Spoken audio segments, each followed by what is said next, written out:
Dear Kuya Poy, ako po si Jason, 27 years old mula dito sa Valenzuela. Isa po akong factory worker. Araw-araw, halos pare-pareho lang naman ang takbo ng buhay namin dito. Papasok, magtatrabaho, may break, pagkatapos uuwi. Hanggang sa may isang tao na hindi ko inaasahang pupukaw sa aking atensyon. Empleyado rin po siya sa factory na pinapasukan ko. Kuya Poy, Carla ang pangalan niya. Maganda pero hindi yung tipong mapapansin mo dahil sa ingay o sa forma. Tahimik lang siya palagi. Laging nakayuko habang nagtatrabaho at kapag ka break time naman mag-isa lang siya kapag ka kumakain. Pagkatapos ng shift, didiretso agad sa pag-uwi. Parang ayaw niyang mapalapit sa kahit kanino sa pinagtatrabahuhan namin sa kumpanya. Sa dami nga ng mga tao sa factory ay parang masasabi mong may sarili siyang mundo. Hindi ko po alam kung kailan nagsimula pero napansin ko na lamang na hinahanap-hanap ko na si Carla. Kahit hindi naman kami nakakapag-usap pa, ay parang sapat na sa akin makita ko lang siya sa trabaho namin. Sa totoo lang Kuya Poy, type na type ko talaga si Carla. Pero sobrang ilap niya. Sinubukan kong alamin kung meron bang kaibigan siya sa trabaho namin para kahit papaano ay magpatulong ako para makilala ko siya. Pero ang sabi ng mga katrabaho namin, wala rin daw silang masyadong alam tungkol kay Carla. Nakikipag-usap naman siya, oo, pero puro tungkol lang sa trabaho. Walang personalan. Isang beses sinubukan ko siyang sabayan na kumain noong break time namin. Pag-upo ko sa mesa niya, bigla siyang tumayo at iniwan pati yung pagkain niya. Para bang takot na takot siyang may lumapit sa kanya at sumubok kumausap. At doon ko naisip na baka naiilang nga siya sa akin. Pero hindi ko rin alam kung bakit, Kuya Poy. Imbis na mawalan ako ng gana sa nangyaring yun, ay mas lalo akong naging interesado na makilala siya. Hindi lang dahil sa maganda si Carla. May kung anong lungkot kasi sa kanyang mga mata na hindi ko maipaliwanag. 3 buwan akong paulit-ulit na sinubukang lapitan si Carla. Hindi naman yung makulit na pangungulit, simpleng pangungumusta lang o minsan yung pag-aalok na masabayan ko siyang maglakad papunta sa gate namin, pero halos wala talaga akong nakukuhang sagot. Hanggang isang araw, sinabayan ko ulit siyang maglakad papalabas ng factory.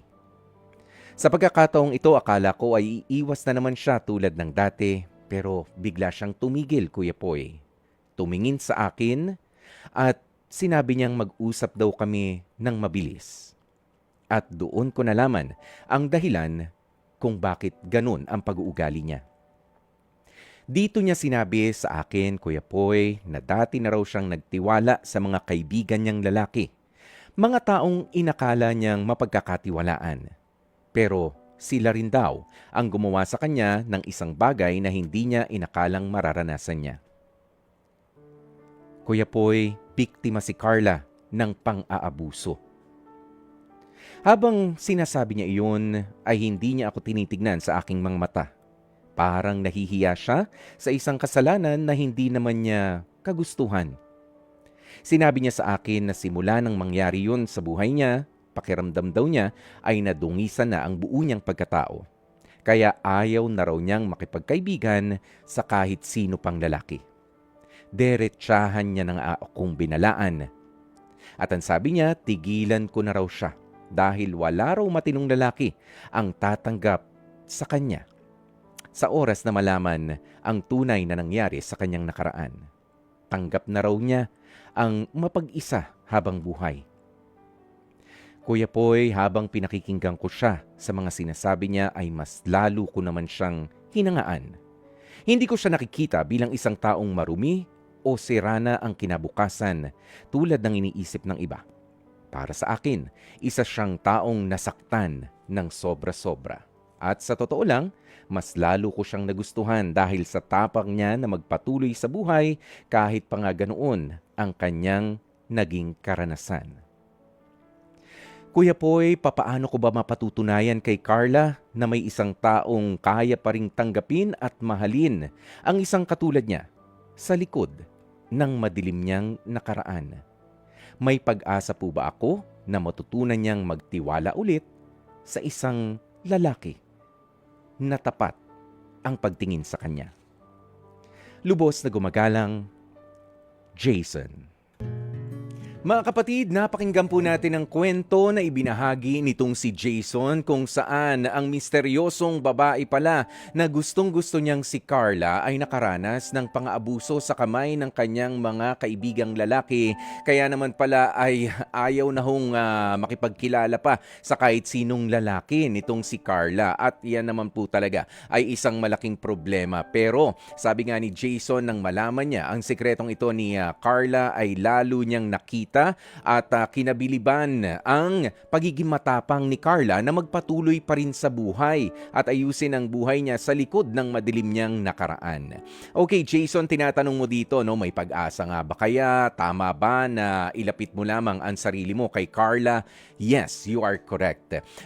Since nag-open up na siya sa'yo. Diba? Doon sabi mo nga sa 3 months na pagtsatsaga mo ng paglalapit ng damdamin sa kanya, diba? O pakikipagkaibigan man lang, inopen up niya na, binuksan niya yung pinakamadilim na bahagi ng kanyang buhay. First step yan. Ibig sabihin, kahit papaano, siya ay ready na ulit. Diba? Pwedeng ang mga salita niya ay parang itinataboy ka, papalayo, pero yung pagbubukas niya nung kanyang nakaraan ay bilang pagsubok. Diba? Na lalayo ka ba dahil sa nalaman mo itong deepest, darkest secret ko, or willing ka na samahan ako sa journey ng buhay ko, nakakaiba sa iba, 'di ba? Kaya sa ngayon, sabi mo ay gustong-gusto mo siya, just be there for her. Hindi as manliligaw, wag mo munang madaliin yung pandiligaw kay Carla, Jason.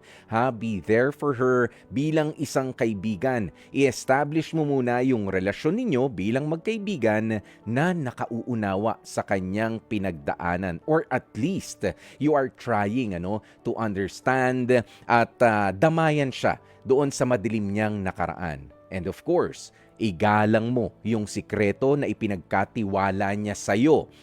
Wag kang dadaldal sa iba na ganito kasi siya, ganyan-ganyan, kahit na sharing lang, no. Igagalang mo yon. At syempre, kapag dumating ang mga pagkakataon na medyo hindi mo maintindihan ang actuations o ikinikilos, mga sinasabi nitong si Carla, dahil yan doon sa trauma na kanyang naranasan. Habaan ang iyong pasensya at pangunawa pagdarating ang ganitong mga pagkakataon, Jason. Sa ngayon, isang pagiging tunay na kaibigan ang kailangan ni Carla, hindi pa karelasyon. Tiyagain mo, 'di ba? Malay natin magkatiwala na ulit siya sa isang lalaki na katulad mo.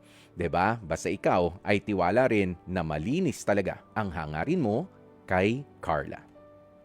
At dyan na nga po natin tatapusin ang ating Dear Kuya Boy. Mga kapatid, dito tayo sa totoo. Dito na tayo sa True FM. Mag-subscribe at mag-follow na sa social media accounts at True Network PH sa FB, Instagram, X na dating Twitter, YouTube, TikTok, and podcasts.